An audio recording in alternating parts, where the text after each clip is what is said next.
Hello, everybody. Thank you very much for joining. We have a very fun session we're going to cover today around the payments experience and really focus around what are the best practices that can be used by companies to interact with customers when there's a payment problem. And we'll dig into a lot about what this is, what the payments experience is. This is a session that's going to be very appropriate for people that either are operational in the payments world or even finance, as well as people that own responsibility around customer experience or retention, because it turns out that all these concepts revolve around the customer experience, customer satisfaction, and the actions we want them to take when there's a problem. So sit back. I think you're going to find a lot of valuable insights into this session, and let's get started. Let me introduce myself. I am Steve Aronsoff. I am the SVP of Marketing at FlexPay. And today we're going to talk about the payments experience. And this is really appropriate for every company with a recurring billing model, where they're taking payments by cards. And that could be when you're serving consumers. It could be when you're serving businesses. It really doesn't matter. All this is exactly the same. In fact, we'll share some case studies and best practices from companies in both B2B and B2C worlds. We're also going to look at what companies typically do today to resolve failed payments and payment problems, and point out the issues that is creating, mostly because there's not a direct and a deep understanding of how the payment problem and the payment experience should be viewed. And we'll be able to reinforce those insights with direct feedback we captured from a survey we ran in conjunction with payments that really has given us insights into how customers think and really the way they act when they experience a failed payment, which is so crucial to understand. And finally, we'll review some best practices that you can apply. I think that's most important for any of these interactions we have, is give you direct steps you can take to be able to improve the experience and ultimately to reduce some of the churn and unwanted customer losses you're experiencing now as a result of failed payments. All right, so let's get started. So when we often talk about failed payments, usually the perspective is we're talking about this from the point of view of the business, right? How businesses experience failed payments, what they do to mitigate them, the churn that it creates. But for today and for now, I want to look at this, really what does it look like from the consumer perspective, the subscriber's perspective. Again, this could be from a consumer or a business. And we look at it this way, it really creates some valuable insights for us in developing strategies of how to both minimize the impact of failed payments, but also how do we craft a payments experience for the subscriber that makes it easy for them, creates a great brand experience. Now, when we think about failed payments and the issues that they create, we know that they're painful, we know that they harm revenue, we know that they cause unwanted churn. But my advice to you is when you think about what a great solution looks like, you're looking to optimize three different dimensions.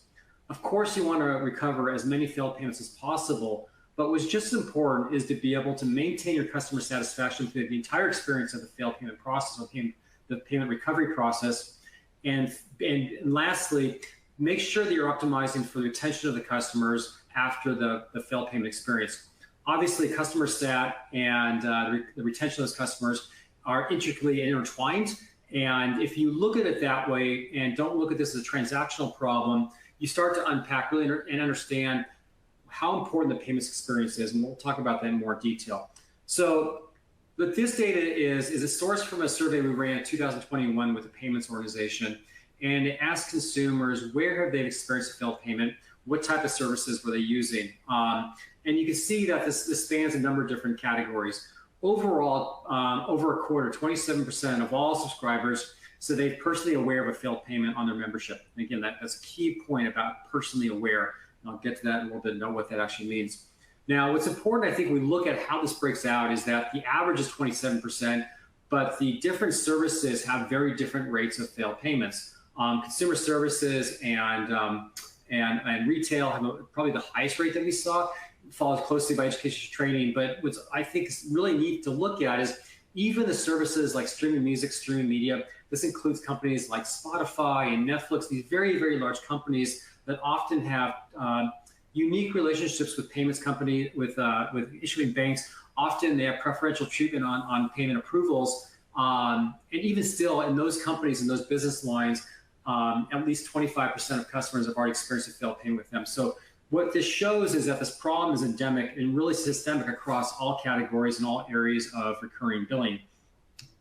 Now, why does this occur? Let's talk about that for a minute, because it's really important to understand the root causes, and I think it provides us direct insight into what companies should be doing to be able to resolve them. The key insight is that failed payments are most often not the problem, not the fault of your customers. They're due to friction in the payment system and by banks. So the reason for this is that banks globally are incurring over $30 billion in losses from their approvals on fraudulent transactions. They're on the hook when they approve and validate a payment for a merchant. And what they're trying to do is very logically is reduce their losses from failed payments. The response to that has been to make adjustments to the algorithms and the systems that review authorization requests from merchants.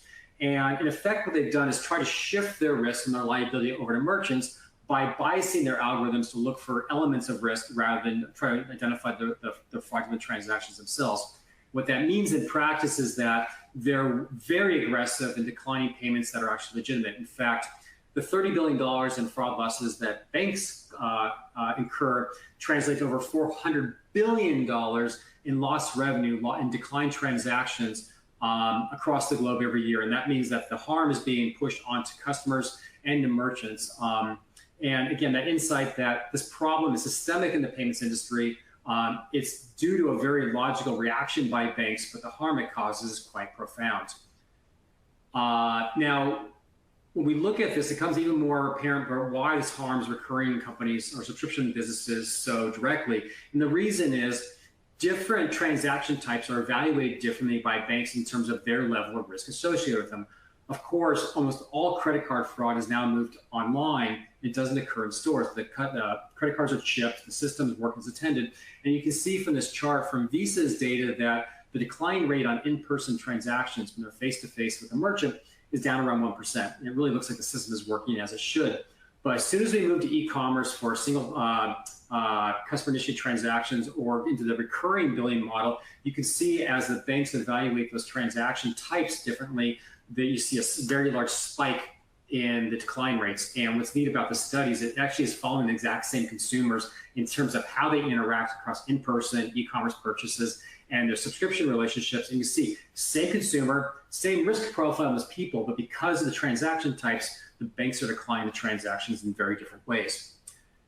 Now, of course, the reality is that the failed payment on recurring billing model is particularly harmful because subscription companies invest a lot of money, in fact, in acquiring customers. In fact, usually the largest cost item in that business is going to be the cost of customer acquisition. Typically, the cost for a consumer subscription is typically 4, 5, 6 billion cycles just to recoup the cost of acquisition. It can be actually more than that for business-to-business relationships. When we look at the life cycle of a customer across the subscription product or service, you know, the consumer of the business will go through the research, will sign up, will get started, and directly connected in terms of the lifestyle is using the product and paying for it. They expect to pay for it, but they really expect that transaction to be delivered to them, and they expect that the payment on that is going to be fairly transparent as well. They expect the system to just work. And so when you see there's interruptions in this life cycle, in the relationship between the merchant and the buyer, the subscriber, that's created by the payment problem, it's a very direct driver of cancellation or churn. So it really brings up the question, you know, I think the role of payments in the subscription business, in the subscription relationship, is often not appreciated to the degree it should. As for the customer is concerned, the reality is that either the experience of the payment process is transparent. It works very well, it's clean, the credit card is obviously going to be on file by the merchant, and when they try to submit the payment or the card for payment authorization, it's approved. And as far as the subscriber is concerned, it just works. It's transparent, they're getting their services, everything's great. It's a good experience. On the opposite side, when there's a payment problem, when the payment is declined, unfortunately, that creates a very negative experience. And it's really, I think, easy to understand about why this is the case. If you've ever experienced a failed payment, then your reaction is often very defensive. Like, why is my card being declined by you or with you when it's still working with all the other times I try to make a purchase? And that's really where this intersection between the payments experience and your brand and retention starts to become clear. The reason is when a failed payment occurs, the subscriber doesn't blame the bank that declined the transaction, they blame you, the brand. And so that makes it really clear that the payments experience actually is a brand experience. And so crafting a very well thought out, very empathetic, very effective payments experience is directly tied to impressions about your brand, customer satisfaction, and ultimately retention. And that's what we're going to spend a lot of time on today, is unpacking that and talking about the best practices of how companies can optimize that process and build a better outcome for themselves. So one of the factors that's really important to understand, and I think this is become more apparent, many companies have recognized that failed payments occur, and they'll put mechanisms in place to try to solve it. Often the first generation that's used is hey, if the failed payment occurred, we'll just hand those over to our customer service team, and they'll make calls or send out emails, and we'll get our customers to give us the card number and solve the problem for them, which seems logical. But the problem with that is that subscribers or people put up natural barriers. They have psychological defenses that they live with every day that will get in the way of making what is really a rational decision. There's a problem at Carbon, I want the service, I'll just work with you to solve it, and we'll all be happy. And that's often not the outcome. So the reason for this is that the psychological defenses, these barriers that put up, are created by just the way that people live. Often customers will feel overwhelmed, they get exhausted and disengaged. There's a concept called decision fatigue that as you go through the day and deal with all the pressures and stresses of your work and your family, it just builds up, and you get to the point where you're just tired, you don't want to make a decision, you just sort of shut down. And so often people that have every intention of fixing the card info will decide just not to make a decision. And every time this happens, when you are failing to create a positive outcome, when you're creating a reaction that's neutral or negative, then that leads directly to churn. And so when you craft the experiences, how you interact with the customers when you have to be able to solve a failed payment, understanding the behavioral and psychological factors, the triggers that get in the way of the positive outcome, and knowing which psychological messages to be able to deliver to drive and create that positive experience are incredibly crucial. And if you're simply sending out emails telling your customers that there's a problem, they have to solve it, you'll get some positive outcomes of that, but the reality is you're dramatically under delivering what possibly could happen as a positive way of getting that resolved. So we really want to make sure that any blockers that are getting in the way of the payment fixes are being removed, and the design of that experience is really crucial to allowing that to happen.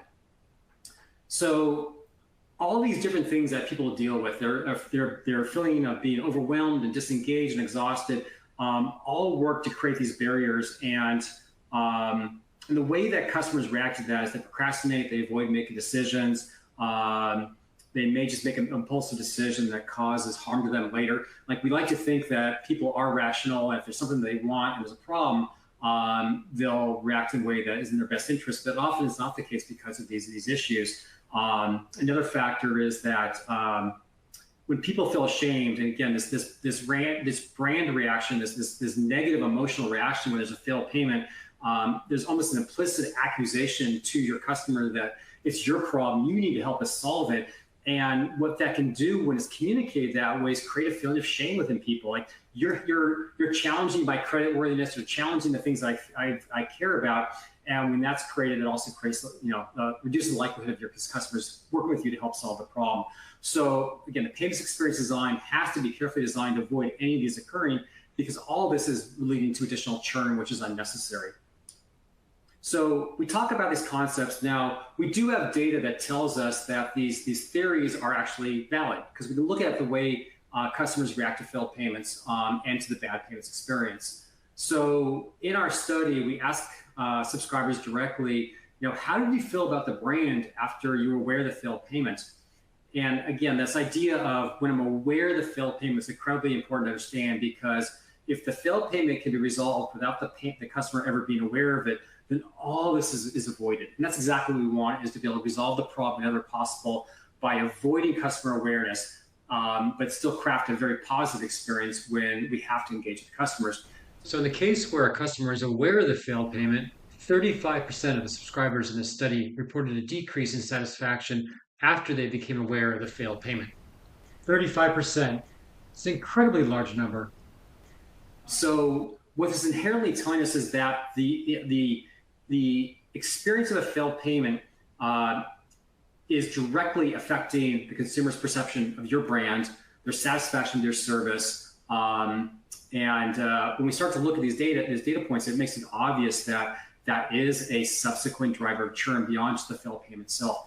The more we can avoid this occurring, the more we can resolve this, the more we can avoid this dissatisfaction that's being created, the more we can create a positive experience, drive the outcome we look for, increase retention, and be a much more profitable company. So in summary, the psychological barriers really come down to two different buckets. Decision fatigue, which is when we just get overwhelmed with everything that's going on in our lives, which gets in the way of our making rational decisions, and the scarcity mindset, which is related, but it harms our ability to make effective decisions. And so when we can avoid the creation of these psychological barriers, when we can understand them and actually create or use psychology to create experiences that work to drive reactions from consumers in a positive way, then we get the outcomes we look for. And so when we start to dive into these areas, I think it becomes more apparent to most people when you look at the way that you are currently interacting with consumers. If you're using a customer service team or sending out communications in any form, it doesn't matter what channel it is, doesn't matter if it's through a phone call, through an email, a notification, a text notification.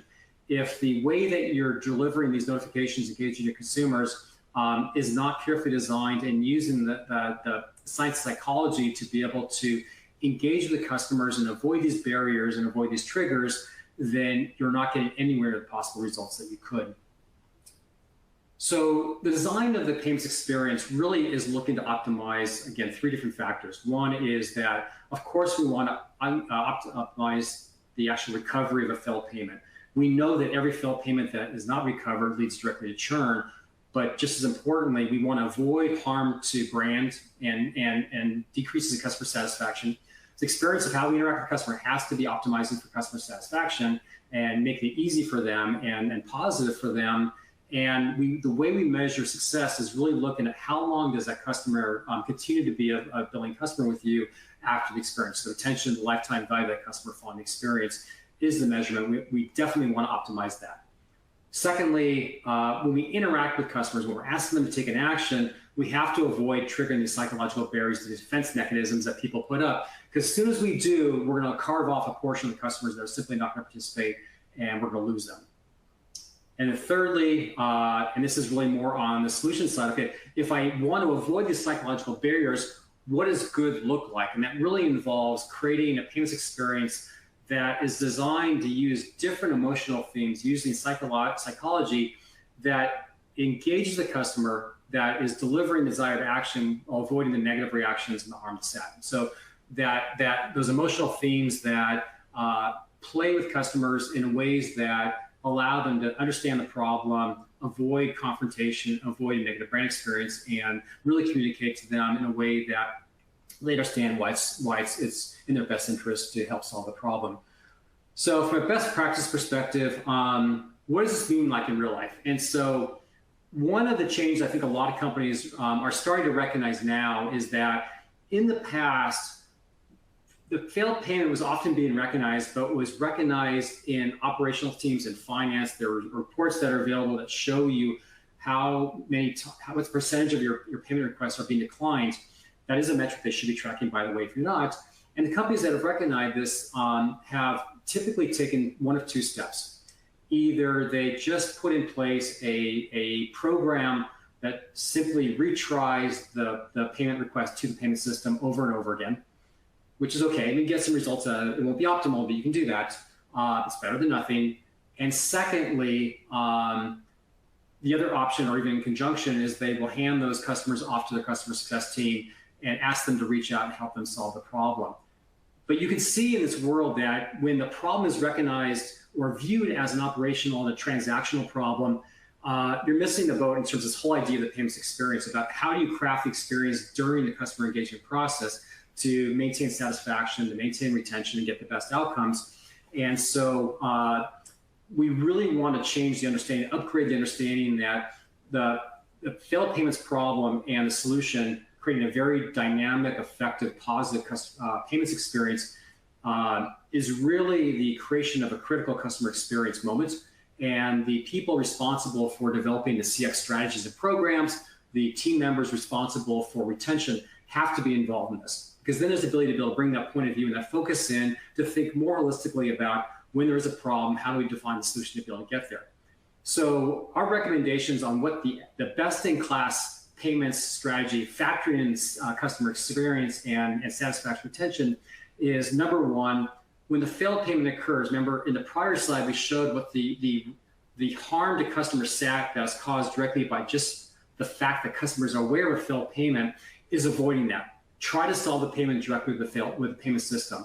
Again, a retry system is a step in that direction, but there are better. Within FlexPay, for example, we have an AI-powered solution that really works to create individual strategies for each failed payment. But it's really important to, whenever possible, avoid the customer being aware of the failed payments, and resolve it quickly and easily. Secondly, we know that direct resolution of the payment system is not going to work every time. There are some failed payments. Cards been flagged for fraud, cards expired. There's a number of use cases where customer involvement is going to be required in the payments experience process. And so crafting a very thoughtful, careful experience is incredibly important.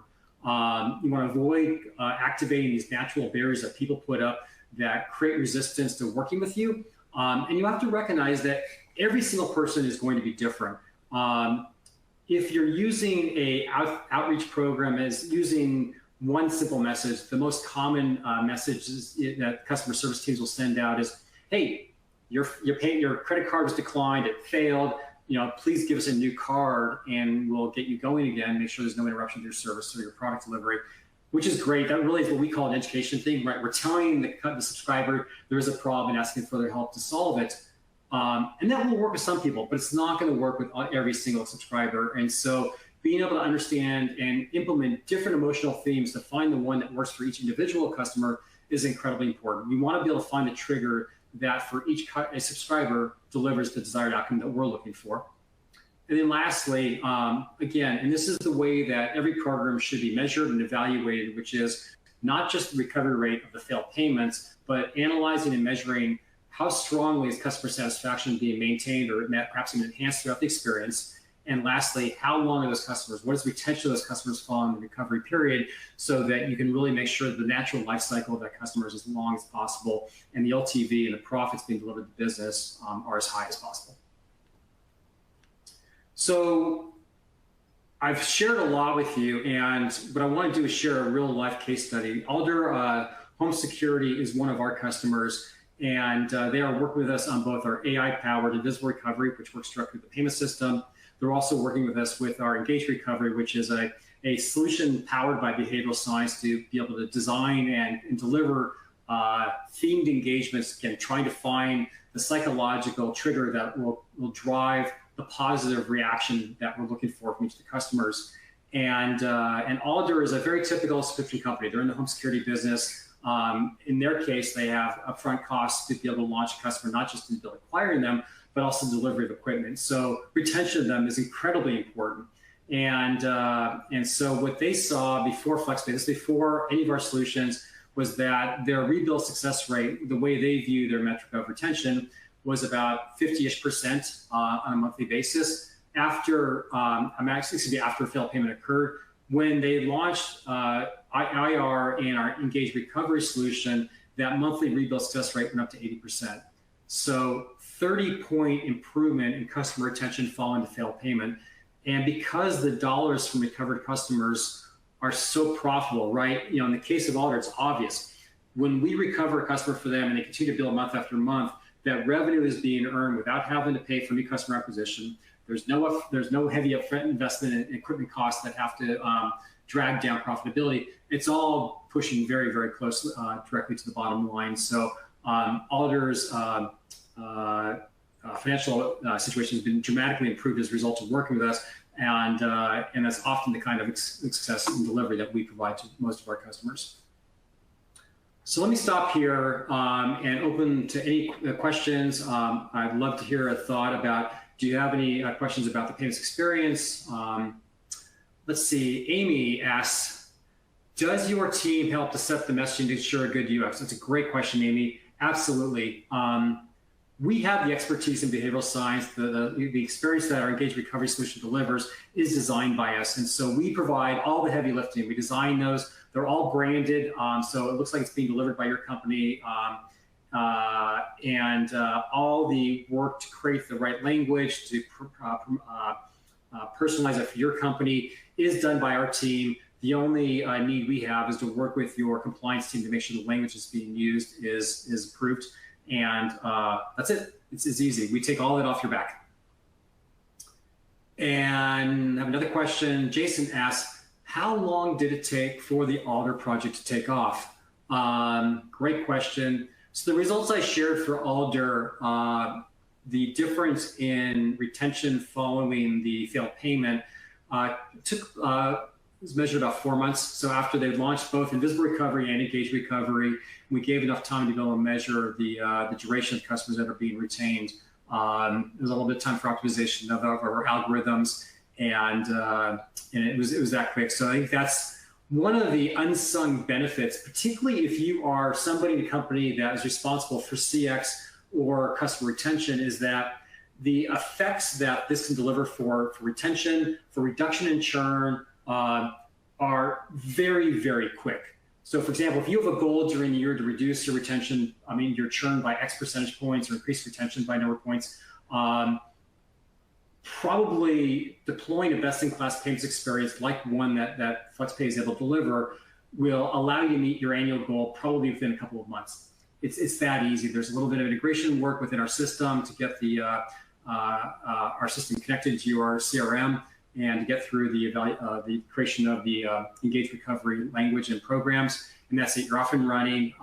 There's almost no reason why within a couple of months you can't see very dramatic improvements in retention and your core metrics. Okay, I'm going to stay on the screen for a few more minutes. If you have any more questions, please feel free to answer that or to throw them in the box. If you throw them after we've logged off, please feel free to do so. I will continue to look for questions that have been submitted. But in the meantime, I really want to thank you for joining me today. I hope there's useful information for you. Thank you for joining. But most importantly, I really hope that the concept of the payments experience has really become much more clear for you. The role that CX and retention should be playing in managing the solutions that are being used to deliver the payments experience, to be able to recover payments, to interact with customers. Remember, recovery is incredibly important, but the satisfaction out of that experience and retention of those customers is just an important metric to optimize and to measure. So thank you very much.